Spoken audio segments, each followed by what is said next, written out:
இது சங்கிகள் மாநாடா? நான் கேட்கிறேன். ஆமா, நாங்கெல்லாம் சங்கிகள், நீங்கெல்லாம் மங்கிகள். நீங்க நடத்தின மாநாடு ஆன்மீக மாநாடு அல்லனா அது என்ன மாநாடு? நாத்திக மாநாடு, தீகா மாநாடு, திமுக மாநாடு, ஹிந்து விரோதிகள் மாநாடு நீங்க நடத்தினது. இது முருக பக்தர்கள் மாநாடு. நாங்க அரசியலே பேச விரும்பல. தமிழ் கடவுள் முருகனை ஏற்காதவர்கள், தமிழ் கடவுள் முருகனை கும்பிடாதவன் எவனும் தமிழன் இல்லைன்னு சொல்ற தைரியம் இந்த அல்லேலியா பாபுவுக்கு, சேகர் பாபுவுக்கு வருமா? ஆகவே முருக பக்தர்கள் கூடியிருக்கிறார்கள், தினந்தோறும் வருகிறார்கள். சேகர் பாபுவுக்கு கபர்தார், அதிகம் பேசினால் அதே மாதிரி வார்த்தையில பதிலடி கிடைக்கும்னு இந்த அல்லேலியா பாபுவை எச்சரிக்கிறேன். தினந்தோறும் பல்லாயிரக்கணக்கிலே முருக பக்தர்கள் இங்கே கூடி முருகன் அருள் பெற்றுக் கொண்டிருக்கிறார்கள். அதனாலதான் சில முருகன் விரோத, ஹிந்து விரோத தீய சக்திகள் அதிகமாக குறைக்கின்றன. ஏன்னு சொன்னா, இங்க அறநிலைத்துறை அமைச்சர் என்ன சொல்லி இருக்கணும்? முருகன் மாநாடு நடக்குது, முருக பக்தர்கள் மாநாடு, எல்லாரும் அங்க போங்கன்னு. ஏன்னா நீ யாருக்கு மந்திரி? இந்து சமய அறநிலைத்துறைக்கு மந்திரி. ஆனா அவர் சொல்றாரு இது சங்கிகள் மாநாடா? நான் கேட்கிறேன். ஆமா, நாங்கெல்லாம் சங்கிகள், நீங்கெல்லாம் மங்கிகள். அறிவு வேண்டாம். நான் கேட்கிறேன். நாங்க நடத்தின மாநாடு பழனியில, அதுதான் முருக பக்தர் மாநாடுன்னு சொல்றாரு. அதுல இறுதியாக பேசியது யார்? உதயநிதி ஸ்டாலின். உதயநிதி ஸ்டாலின் என்ன சொன்னாரு? இது ஆன்மீக மாநாடு அல்ல. என் வார்த்தையா இது? இல்ல, இத சொன்னது உதயநிதி ஸ்டாலின். நீங்க நடத்தின மாநாடு ஆன்மீக மாநாடு அல்லனா அது என்ன மாநாடு? நாத்திக மாநாடு, தீகா மாநாடு, திமுக மாநாடு, ஹிந்து விரோதிகள் மாநாடு நீங்க நடத்தினது. இது முருக பக்தர்கள் மாநாடு. நாங்க அரசியலே பேச விரும்பல, எங்களை கம்பல் பண்றீங்க. நீங்க சொல்றீங்கல்ல பவன் கல்யாண் வர்றாருன்னு, ஏன்னு கேக்குறீங்க.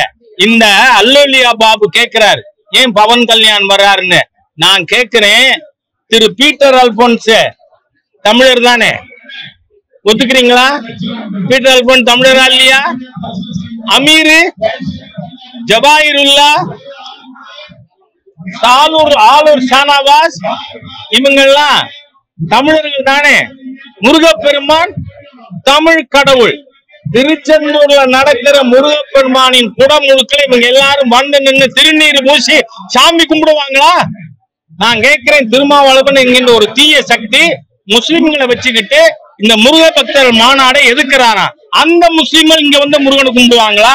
இங்க வர வேண்டாயா?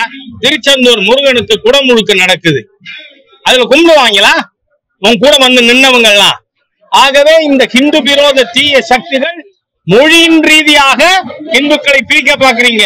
நீங்க என்ன சொல்ல வரீங்க? தமிழர்கள்னு சொன்னா அது இந்துக்கள் தான்.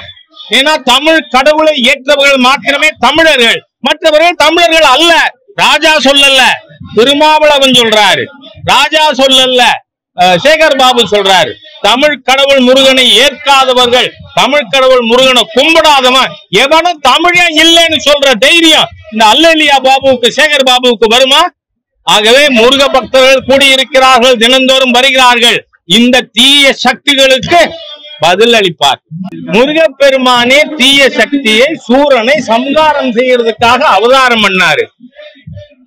பார்வதி அம்மாளிடம் வேல் பெற்றார். அதனால சொல்றேன்னா, அரசியல்ல கூட தீய சக்தி இருந்தால், ஹிந்து விரோத சக்தி இருந்தால் அதை அழிக்க வேண்டியது தர்மத்தை மதிக்கின்ற ஒரு குடிமகனுக்கும் பணி. அதனால நீங்க எல்லாரும் ஆன்மீக மாநாடு இல்லைன்னு சொன்னது உதயநிதி, ராஜா இல்ல. ஆன்மீக மாநாடு இல்லைன்னா என்ன அர்த்தம்? நாத்திக மாநாடு. ஆஸ்திக மாநாடு இல்லைன்னா நாஸ்திக மாநாடு. ஆக நீங்கள் விரோதிகள், முருகனின் எதிரிகள், தமிழ் பண்பாட்டின் எதிரிகள். நான் கேட்கிறேன், பவன் கல்யாண் அவர்களை வர்றதை எதிர்ப்பு தெரிவிக்கலாமா?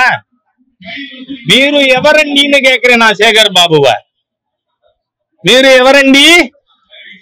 பதில் செப்பண்டி. என்ன ஏமாத்துறீங்க? மொழியால தமிழ் மக்கள், இந்துக்களை பிரிக்க பாக்குறீங்களா? துரோகிகள், முருகனின் எதிரிகள்.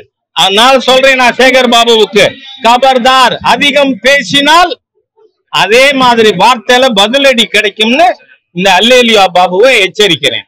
நீங்க பழனியில மாநாடு நடத்தினீங்க, யாராவது எதிர்ப்பு சொன்னமா? உங்களுக்கும் எரியுது இப்ப இந்த கூட்டத்தினால, புரியுதா இப்ப? அதனால இத கான்ட்ரோவர்ஷியல் ஆக்கி இருக்கிறது திராவிடியன் ஸ்டாக் தீய சக்திகள், இந்து விரோதிகள்.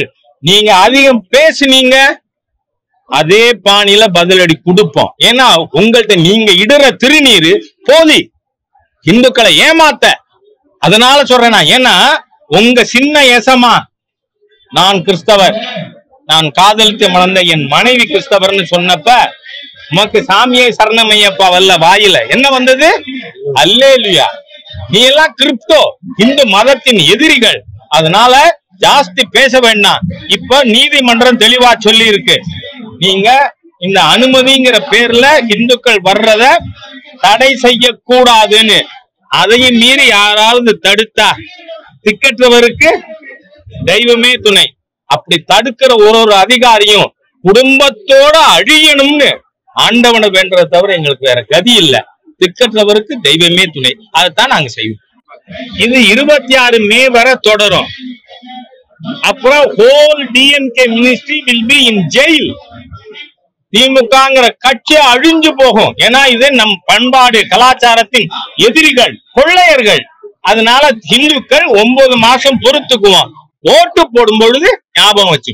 இதுபோன்று முக்கிய நிகழ்வுகள், அரசியல் தகவல்களை ஆழமாகவும் மாறுபட்ட கோணத்திலும் அறிந்து கொள்ள மறக்காமல் உங்கள் IND தமிழ் 24x7 பக்கத்தை பின்பற்றிக் கொள்ளவும். உங்கள் ஒவ்வொரு ஆதரவும் இதுபோன்று பல நிகழ்வுகளின் பின்னணியை அறிய உதவும்.